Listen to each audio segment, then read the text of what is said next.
এই তুমি গ্রামের মধ্যে বিরিয়ানি কোনে পাইবা না? দিনের বেলা কি করে? তুমি তো কেবল রান্তি গেলে বিরিয়ানি খাতি সালাম নিয়ে এসে দিলে না কোন এসব কথা কষ্ট। এই সব ফালতু কথা কবে না, মানুষ রান্না করে নয় না, ওই না বিষ্ণু নয় না। চুলাই রান্না করার ধান্দা না? তে চুলাই তো রান্না, মাই রান্ধে না? তাই রান্নবো। তোমার না মাই চুলাই রান্ধে না? কোনায় গ্যাসের চুলা আছে, তিনটা চুলা। না মাই রান্ধে না চুলাই? দুটো চুলা আর আরেকটা দিছি, তিনটা এসে রান্না করে। কোনে রান্ধে মাই? না রান্ধে তুমি দেখেছো? দর্শক, আলম হাসান এবং শর্মিলার আবারও মিলন হয়েছে। তাদের মধ্যে ডিভোর্স হয়নি, এই কথা তারা গতকালকে ক্যামেরার সামনে এসে ক্লিয়ার করে দিয়েছেন। তবে একটা বিষয় কি জানেন, তারা শর্মিলাকে নিয়ে এখনো কথা বলা ছাড়ছেন না। তারা শর্মিলাকে নিয়ে এখনো বিতর্ক সৃষ্টি করছেন এবং আলম হাসানের একমাত্র দাবি হচ্ছে যে তার সংসারে যত ধরনের ঝামেলা হচ্ছে সব ঝামেলার মূলে রয়েছে নাকি শর্মিলা। তিনি শর্মিলাকেই এই দোষ দিচ্ছেন এবং শর্মিলা এগুলো করাচ্ছেন বলে তিনি কিন্তু জানিয়েছেন। তো আমরা আসলে বলতে চাই আবারও যে কাদা ছোড়াছুড়ি করার দরকার নাই। আপনারা মিলমিশ করে সংসার জীবন পালন করুন, মিলমিশ করে সকলে থাকুন। আপনাদের যেহেতু আবারও এক হয়েছেন, আপনারা সংসার করার সিদ্ধান্ত নিয়েছেন এত কিছুর পরেও, তারপর আমরা আপনাদেরকে সাধুবাদ জানাই এবং আপনাদের সংসার জীবন, বিবাহিত জীবন যাতে সুখের হয় সেই কামনা আমরা করব। দর্শক, এই বিষয়ে আমরা শুরুতে আলম হাসানের একটি বক্তব্য আপনাদেরকে শুনিয়েছি, বাকি বক্তব্যটুকু এখন আপনাদেরকে শোনাবো। আমি আশা করবো সম্পূর্ণ ভিডিও জুড়ে আপনি সঙ্গেই থাকবেন। বিরিয়ানি খাতি সালাম নিয়ে এসে দিলে না কোন এসব কথা কষ্ট। এই তুমি গ্রামের মধ্যে বিরিয়ানি কোনে পাইবা? না কোন কিছু না। তুমি ওই যে মাটির চুলা আছে না, কালকে থেকে ওই চুলা হইছে গিয়ে তোমার আসল ঠিকানা। ওকে না কেন তা এই সব ফালতু কথা কবে না, মানুষ রান্না করে নয় না, ওই না বিষ্ণু নয় না। চুলাই রান্না করার ধান্দা না? তুমি যে এত বিয়ের আগে চাপ শুনে হলো না, বিয়ের আগে এত দেনদা ছিল আর বিয়ের পরে রাইস কুকার 2 দিন ভেঙেছো, কিনে দিচ্ছ। কি হইছে রাইস কুকারে? রাইস কুকারে কি হয়েছে, কি করেছে ভেঙে? ও দেও নয় না, ওই না কে 1 ঘন্টা লাগে, 10 মিনিট লাগতো আগে। বিয়ের আগে কি করছি? বিয়ের আগে দেনদা ছিল, যা থাকতাম তাই দিতে, এখন দেও না। সব পুরুষ মানে কি বিয়ের আগে আমার কোনো ইয়া ছিল নাকি? আজির কথা ছিল না, মানে না সম্পর্ক ছিল না, না কোনো কিছু না। তুমি ওই যে মাটির চুলা আছে না, কালকে থেকে ওই চুলা হইছে গিয়ে তোমার আসল ঠিকানা। ওকে না কেন তার থেকে চুলাটা বানায় রান্না করবো না, এটা বেশি ভালো হবে না? তোমার এই যে এই আরাম, এই কারেন্ট এগুলা বাদ দাও। এই গ্রামে এখন সবারই আরাম এরকম, আরাম দেখেই তো বিয়ে করেছি, যা আরাম করবো তাই। তুমি এনে এর মধ্যে দাও, আবার এনে কি করো, এই যে গ্যাস সিলিন্ডারের মধ্যে দাও আমার হেলমেটটা পরে নিয়েছিস, এর মধ্যে কি আবার এনে এনেছিস। আচ্ছা এগুলা পরিষ্কার করেন না কেন এগুলা? হ্যাঁ খুদ খুঁজে না পরিষ্কার করি না আমি। না এখন রাত 10টা বাজে, তুমি এখন কি লিখে দেখনা রাত 10 ইলিশ মাছ এই সেই, তোমার এগুলা দিনের বেলা রান্নান গেছাল না? দিনের বেলা তো রান্না করেছি, ভুড়ি রান্না করেছি, আর ইলিশ মাছ রান্না ছিল, সব খেয়ে ফেলেছো। এই যে উজে যে এখন রান বানাইছো, তুমি আর কিছু কইবে না? ও দিনের বেলা কি করে? তুমি তো কেবল রান্তি গেলে বিরিয়ানি খাতি সালাম নিয়ে এসে দিলে না কোন এসব কথা কষ্ট। এই তুমি গ্রামের মধ্যে বিরিয়ানি কোনে পাইবা? গ্রামের বাড়ি বিয়ে করি, এনে তোমার বিরিয়ানি কারা দিব? নিয়ে ইসি কোনা বাড়ি না। ও মা, কোনা বাড়ি যাইতে আইতে 1.5 ঘন্টা লাগবে। আমি তোমার এখন একটা বাজে কোনা বাড়ি যাই না। তুমি এখন কয়টা বাজে এখন রান্নার বেরিয়েছো? তুমি তো রান্তি গেলে ফালতু কথা কবা না, এখন এই তো 10 রান্নার কম না খাই থাকো আমরা বাড়ির মানুষ? 10 মিনিট লাগে। তুমি না আমরা বাড়ির মানুষ কি না খাই থাকবো? তুমি না খেয়ে থাকো, বউ অসুস্থ জানো না? আরে তুমি কিছু কও না কে? কি কমু? হ্যাঁ কি কমু? আরে বেশি আদর দিয়ে দিয়ে কান্দে উঠে হেলাইছো, না চাইতাছো। আমারে কয় কি কয় জানো? কয় আমারে যে একটা ই কিনাই না দিবেন নি এখন? হ্যাঁ কিটা ভেঙেছে?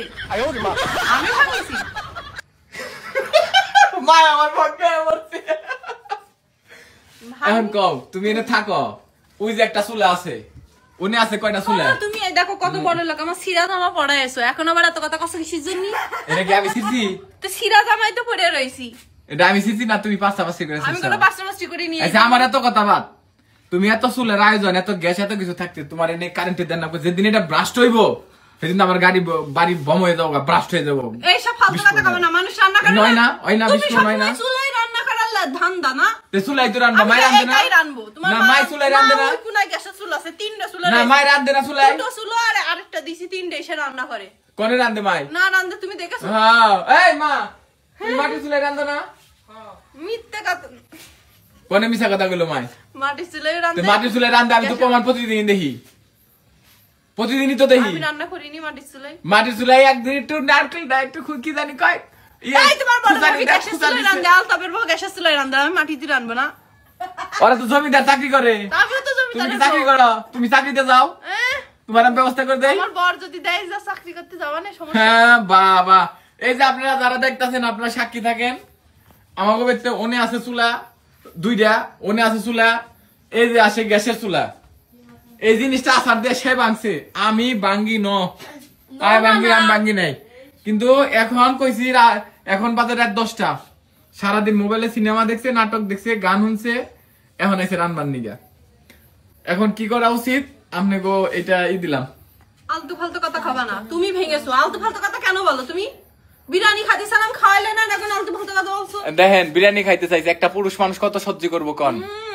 এটা কি সম্ভব কোনোদিন? আমার কই সেই হয় প্রতিদিন। কি ফালতু আলু কথা ভর্তা খাইছি কালকে, আলু ভর্তা।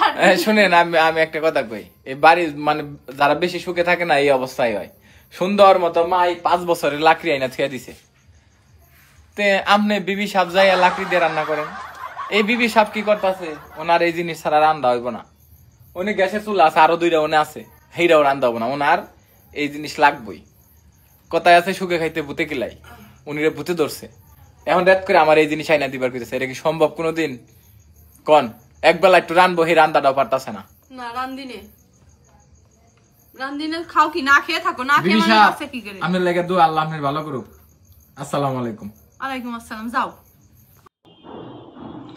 প্রিয় দর্শক, নিশ্চয়ই দেখেছেন আলম হাসানের বক্তব্য, আপনারা শুনেছেন।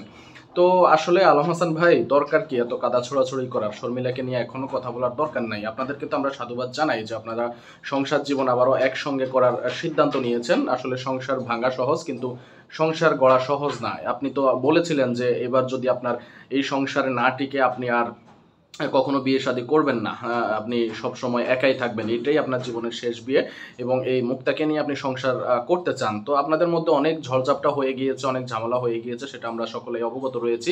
তারপরেও আপনি যেহেতু সংসার করার সিদ্ধান্ত নিয়েছেন, এই সিদ্ধান্তকে আমরা সাধুবাদ জানাই। কিন্তু শর্মিলাকে নিয়ে আর কথা বলার দরকার আছে বলে আমি মনে করি না। আমি চাই আপনারা সুখে শান্তিতে সংসার করুন, আপনাদের সংসার জীবন অনেক সুন্দর হোক, আপনারা ভালোভাবে থাকেন। কিন্তু কাদা ছোড়াছড়িটা দরকার নেই, কাদা ছোড়াছড়িটা বন্ধ করে দেন। শর্মিলাকে নিয়ে আবারও যদি কথা বলেন, কন্ট্রোভার্সি তৈরি করেন, আবারও আপনারা আপনাদের উদ্দেশ্য কি সেটা আমাদের কাছে কিন্তু ক্লিয়ার হয়ে যাবে। আপনারা হয়তো বা আবারও চাইবেন যে শর্মিলাকে নিয়ে কথা বলে আবারও ভাইরাল হওয়ার জন্য বা আবারও ট্রেন্ডিংয়ে থাকার জন্য মানুষজন আপনাদেরকে ধিক্কার জানাবে, নানানভাবে কথা বলবে, আপনাদেরকে নিয়ে সমালোচনা করবে, আলোচনা করবে। সেই জায়গা থেকে আপনাদেরকে আসলে বের হওয়া উচিত বলে আমি মনে করি।